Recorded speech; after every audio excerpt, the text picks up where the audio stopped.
I got you. All right, go ahead. Hubert, this part of the schedule has offered you guys a lot of time for film and prep, practice. Yeah. But what have been your main takeaways from all of that and what you've learned about the elite level required when you go to Hawaii and play there and play in the Maui Invitational? Probably the first thing that I've talked about is consistency in terms of discipline and details. You know, it's we have shown signs of playing great defense and being efficient on the offensive end, and it's about starting there and staying at that level, and you just have to do it. And so building habits, consistency, playing at that elite level, defensively, rebounding, taking care of the basketball, and dominating points in the paint. And so those are things that we talk about daily, and those are things not just in regards to this upcoming week or week and a half, but for the whole year. That's just going to be important for us, just tightening the screws on the discipline and details and diving into that. By the way, I forgot to tell you, Jaylen Washington is the player that will come in after Hubert, if you want to ask him. Jay Wash is coming. Okay. That's for screaming. Get the chest too. Oh yeah, he did a chest too. Just beat himself up. Yeah, it's nice. Why did you think it was valuable to play an additional game in Hawaii at the University of Hawaii before playing in Maui?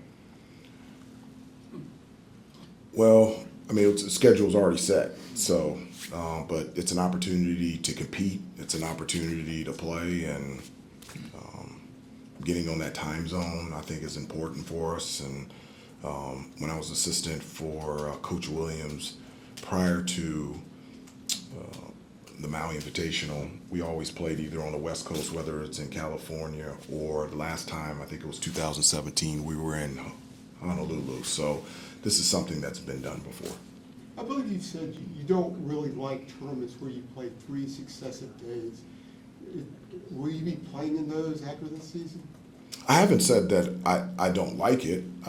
I've never said that I don't like it. It's an honor and a privilege to play in the Maui Invitational. It's a tournament. Not only have I coached in as an assistant coach, but it's also a tournament that I played in as a player, and I have tremendous memories from that. And so, again, it really is a blessing and an honor to be a part of such a prestigious tournament that has a lot of history, especially in regards to our program, and we're really excited about the opportunity. So in the future, you plan to play more of these tournaments with 3 successive days? I don't. That's a great question. My head is not thinking there in terms of what we're going to do in the future. You know, my mind is really on the preparation for Hawaii, but I'm open to anything.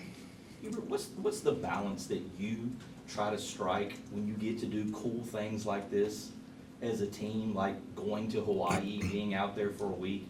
Obviously, I remember being in the Bahamas last year, and the guys were going on like the water slides and stuff, and the casino was, you know, Roy was in there.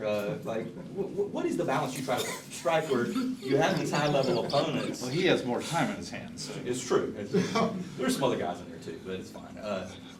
Where you have these high-level opponents, but you also have like a cool experience to sort of take part in. No, it is. I think also playing in tournaments like this, it gives our kids an opportunity to be able to experience something that, one, they may never be able to experience again, and two, they never even thought that they would be able to experience. So to go to Honolulu and to go to Maui, that's something that our guys have never thought about and dreamed about. So giving them opportunities and being able for them to experience things that they've never experienced before is something that really brings joy to my heart. And obviously we're out there to compete and to win and to become a better basketball team, but there's also time there to spend time together as a team, enjoy time together on the road, and be able to experience different places. And I just think it's a lot of fun. It's things that I remember for the rest of my life. I remember my time in Maui my sophomore year, and waking up at 6 o'clock in the morning. So Coach Guthridge took us on this bike ride. We had to go to the top of the mountain, and then we rode the bike all the way down.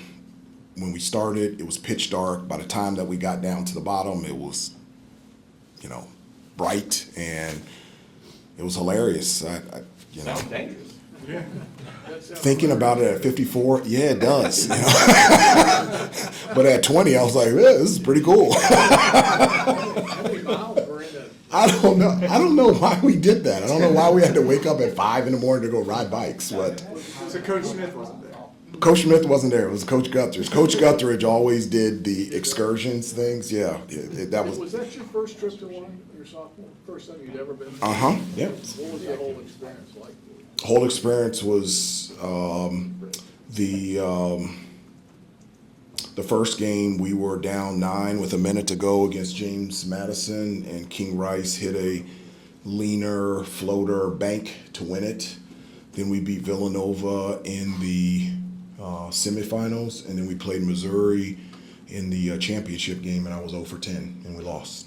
Was Hawaii kind of what you expected it to be from probably your ideal of Hawaii before you went there? Yeah, it was. I mean, it really was. I mean, it was beautiful. The people were terrific, and to be able to see water and the beach as clear as that was a really cool experience. You guys out-rebounded Kansas in their building, and you doubled up American the other night. Are you pleased with the direction you guys are headed on the glass? Yes, I've been straightforward and direct that we got to be a great rebounding team, you know, and we want to dominate the boards on both ends, not just defensive rebounding percentage, but also on the offensive glass as well. Yes, that was good that we out-rebounded Kansas. We out-rebounded a bigger team in Elon, and then we were able to dominate the boards against American. That's huge for us. I've been straightforward and direct that, you know, the number one determining factor in outcome of game is rebounding the basketball. And so for us to rebound that way in the direction that we're going is something that we stress and talk about every day, and how important it is for the success of this team. Drake had 11 the other night. He Yeah. looks like a guy that's going to be a high-volume rebounder the way he plays. What is it about him that kind of leads you to believe that he's going to be one of those kind of guys too? Well, I mean, fundamentally he's sound, so he's always boxing out, and you know, he has the athleticism and the length to be able to go get it, and also the drive to be able to do it. I think he can be one of the best, if not the best, rebounding guard ever in Carolina history once he consistently goes to the offensive glass. I think he can be a great offensive rebounder, and so 11 rebounds is something that wasn't surprising to me that he got against American, and it's something that we need for him moving forward. Hubert, do you have an update on Ian Jackson, James Brown? Yeah. As They practiced yesterday. Practiced yesterday. So you kind of anticipate they'll be good to go for Hawaii? Yeah, I anticipate them, but they practiced fully yesterday. Hubert, with the setup in Maui being like it is with 3 games in 3 days, do you sort of treat this like you would, you know, an ACC tournament run or an NCAA tournament run, as far as just practice and logistics and scouting, things like that? Yeah, I mean, it's a little bit different than the NCAA tournament in regards to, you know, it's 2 and then you get another week if you are fortunate enough to advance. But, you know, it's basketball. We're playing 3 games in 3 days against great competition, and one of the things that I like about this team is the versatility and the depth, especially playing 3 games in 3 days. And so I'm hopeful that that'll help us be fresh, whomever we play. And so, but the approach is to take it 1 game at a time. Obviously, our mind is fully on Hawaii, and after we play them, then we'll focus on the next game. Is there a common thread or reason for the slow starts that you've seen for at least 3 games this season? Yeah. No, I think they've been slow both ways. I think it's been slow a little bit in terms of the rhythm offensively, but I would say against Kansas, we got off to a pretty good start at the beginning of the game. And then it was after maybe like the 10-minute mark, and that's when we struggled defensively getting stops, and we'll turn the ball over on the offensive end. So I wouldn't say it was all 3 games. Again, it goes back to just the consistency that we're looking for, playing at a high level on both ends of the floor and being able to get there and to be able to stay there for a full 40 minutes. Hubert, this year, I know you asked about Elliott the other day, but it seems that, through 3 games, he's kind of taken, more of a command, I guess, of the offense, if you will, as far as, kind of running the show, things like that. I guess to what extent have you seen that? I know he's a more comfortable player at this point, but how have you seen him kind of, taking control in that way and just kind of getting everybody involved and things like that? Yeah, well, first of all, I'm not the type of coach of, he's the one that controls the offense. He's the one that gets everybody involved. I've said a number of times, the more playmakers that we have on the floor, that's good news for us. And so we have a number of playmakers, RJ, Seth, Elliott, Drake, a number of guys that have the ability to make plays. And so that's really beneficial for us.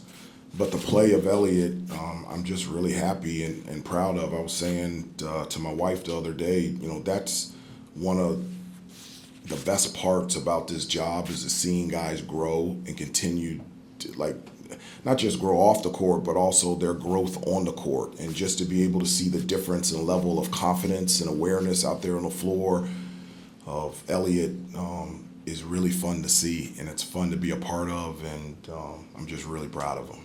For all the good things that Drake does, he's so versatile, is offense something that you talk to him about? Because it looks like sometimes he might pass up a shot or defer, just being unselfish and keeping the ball moving. Is that, he's obviously very good defensively and all these other things. Do you talk to him about offense? Do you try to maybe encourage that from him? My conversations with all the players in regards to offense is whatever is in your bag, I want you to be able to use it. I want you to be able to use your gifts and talents out there on the floor. I don't recruit. I don't play. I don't coach role players. We obviously talk about what are good shots, what are bad shots, what are efficient shots. Those are things that are important to us to get a good shot every possession. But I want guys to be fast and free on the offensive end. And whatever is in your bag, I want you to be able to use it. So if you can shoot, shoot it. If you can drive, drive it. If you can shoot a hook shot from half court and make 50% of those, then do it.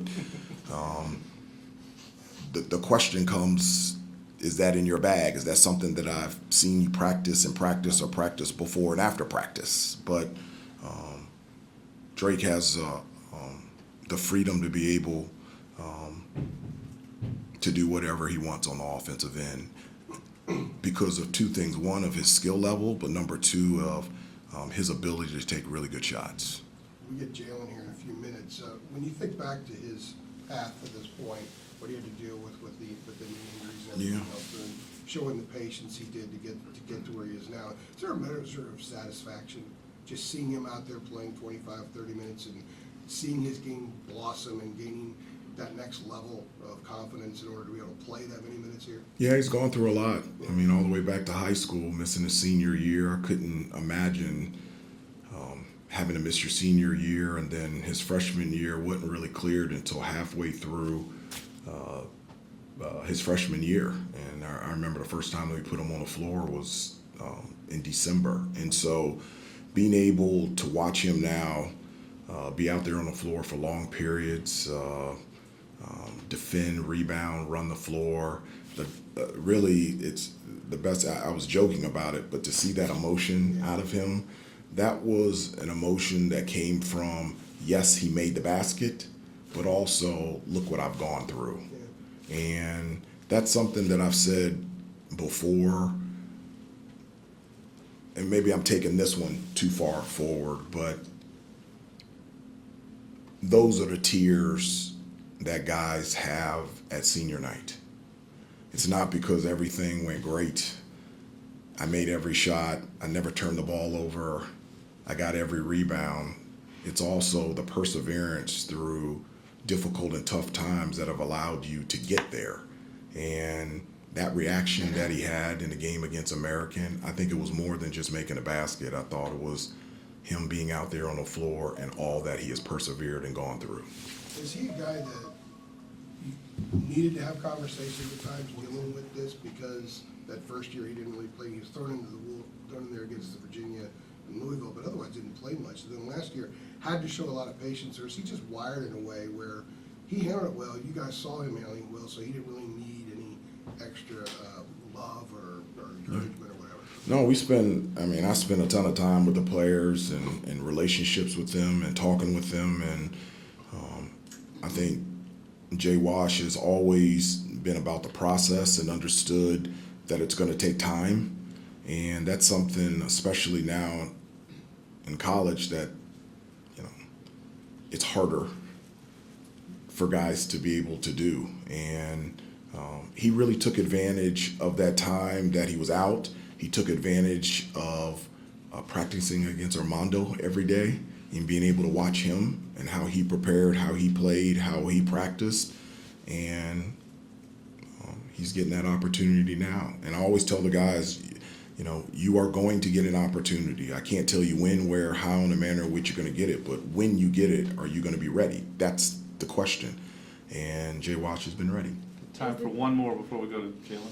Is the Jay Wash that you see every day, that we saw on Friday, the one that you see every day in practice? And what do you think are next steps for him in order to consistently perform at this high level? Yeah, he's always laughing. He's always joking around, and we joke around with each other. And I also push him too, because as well as he's playing, he has more in the tank. And I want him to reach his full potential here. And he's an unbelievable kid. To be around him every day and to be able to coach him, but to have a relationship with him is something that I value tremendously. We'll go get him. Yep. Thank you, Coach.